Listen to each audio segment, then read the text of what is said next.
Makanya kalau di Quran tuh ada kata-kata goib. Goib itu artinya dimensi. Beriman kepada yang goib artinya sadari bahwa kita ini punya dimensi selain fisik gitu. Contoh sederhana tentang penderitaan. Sakit fisik itu cuma 1-5%, Mas.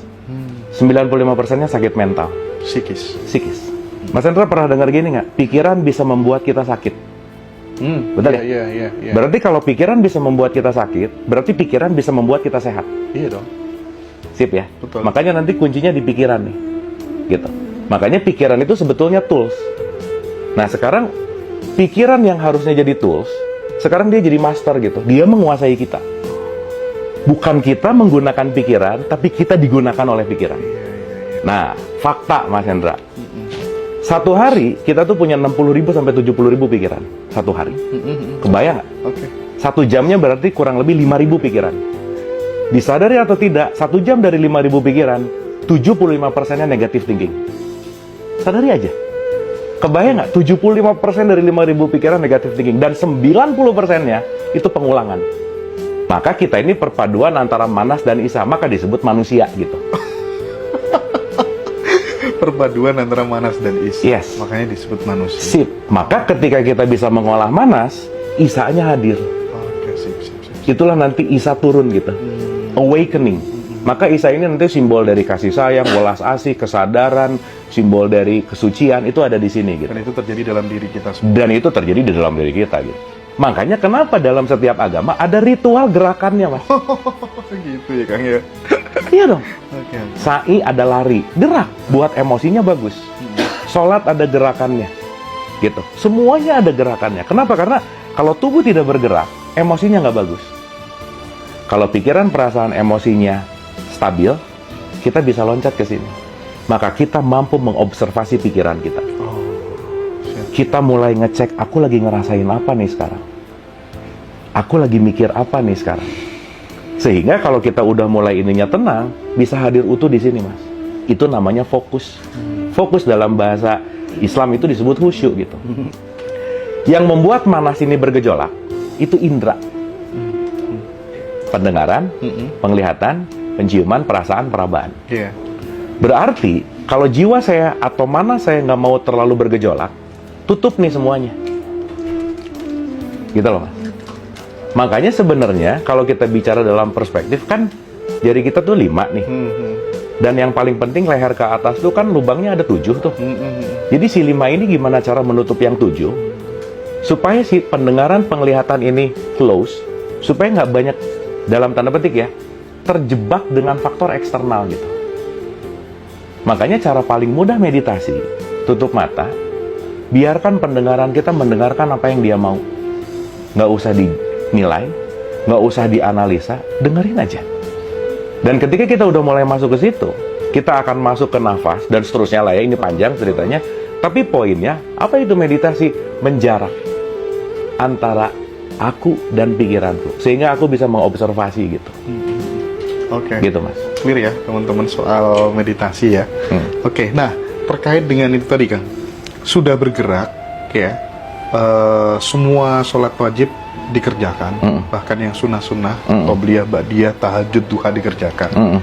Tapi pemarah juga, masih emosian juga, Kang. Gimana? Gak sedikit loh teman-teman yang seperti itu, Kang. Iya. Nah, kenapa kok bisa Berarti itu bukan sholat, senam namanya. Oh. Tapi kan senam sendiri tadi kan juga berimplikasi positif terhadap mentalnya. Sip. Jadi gini, Mas, kalau orang cuma senam, berarti emosinya aja yang oke. Betul nggak? Tapi dia belum loncat ke sini. Apalagi ketika dia melakukannya didorong oleh motif ketakutan. Fearness ya. Fearness. Okay. Takut dosa, takut neraka gitu. Makanya kalau kita masuk wilayah kepada kesadaran, kata-kata wajib itu udah bukan harus, tapi perlu. Bahwa saya perlu sholat, bukan saya harus sholat. Karena need ya, Kang, ya? Need. Berarti kalau saya udah perlu, saya nggak terpaksa ngerjainnya, Mas. Iya. Dan kalau udah nggak terpaksa, nggak akan nyari pahala, nggak akan nyari surga. Bukan itu poinnya gitu. Meskipun ya, Mas, sorry ya, seenggak ngerti-ngertinya orang sholat, nggak apa-apa juga sih. Seenggaknya lagi sholat nggak ngomongin orang aja. Udah, itu udah bagus gitu. Kan nggak mungkin Allahu Akbar. Tahu nggak? Kan nggak mungkin ya. Seenggaknya waktu sholat dia nggak ngeposting hal buruk. Itu juga udah bagus. Okay. Tapi Kalau dia melakukan gitu hanya sebagai rutinitas, dia hanya mengulang-ulang rutinitas, tapi tidak merubah bagaimana dia bisa menjarak antara pikirannya dengan kesadarannya. Makanya, orang yang sadar, lawan katanya mabuk. Betul nggak? Makanya janganlah sholat dalam keadaan mabuk gitu loh, Mas. Contoh nih, begitu openingnya aja, nggak usah jauh-jauh, Mas. Sebelum sholat itu ada persiapan. Ingat tadi ya, yang membuat jiwa kita bergejolak itu panca indera. Berarti panca inderanya harus dicek dulu nggak? Iya. Makanya dicek waktu wudhu. Kamu dengar apa sih dari subuh ke zuhur? Kamu lihat apa? Kamu mikir apa? Kamu nanda tangan apa? Dan seterusnya gitu. Itu dicek tuh semuanya. Makanya 50% khusyunya sholat itu ada di wudhu. Kalau wudhunya nggak khusyuk, sholatnya susah untuk khusyuk gitu. Nah, maka ketika dia udah tahu bahwa panca indera ini nanti yang akan dalam tanda petik bahasanya ya, volumenya dikecilin, baru dia masuk ke khusyuk gitu. Makanya dia dimulai dengan iftitah dan seterusnya gitu intinya. Nah, sekarang pertanyaannya, gini Mas, saya ada 2 poin aja. Dalam mengerjakan rutinitas keagamaan ritual, pilihannya cuma ada 2. 1 pakai akal, 2 ngikutin dogma dan doktrin, selesai. Kalau pakai akal, outputnya sadar. Iya. Kalau dogma dan doktrin, kebiasaan. Oh iya. Gitu. Nah sekarang ditanya aja, saya ini sholat kebiasaan apa emang perlu gitu? Apa emang karena takut dosa gitu? Padahal poinnya bukan itu gitu.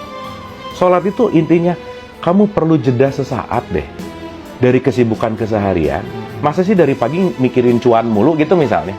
Coba hold dulu sejenak untuk mundur dari pikiran yang ruwet supaya kamu comeback fresh gitu. Gitu. Makanya diulang 5 kali Mas. 5 kali ini tuh latihan sebenarnya. Nggak dapat di subuh, nanti di zuhur. Nggak dapat di zuhur, nanti di asar, dan seterusnya. 5 nggak dapat, ada sunah-sunahnya. Tapi intinya apa? Latihan. Untuk menjarak antara aku dan emosiku. Antara aku dan pikiranku. Aku dan perasaanku. Jadi, kalau kita udah mulai menjarak, kita mulai bisa, oke, saya bisa kontrol nih si Manas gitu. Gitu Mas. Nah, jadi kunci utamanya, ngerti dulu sholat itu apa. Karena sholat itu artinya terhubung. Gitu. Kira-kira gitu.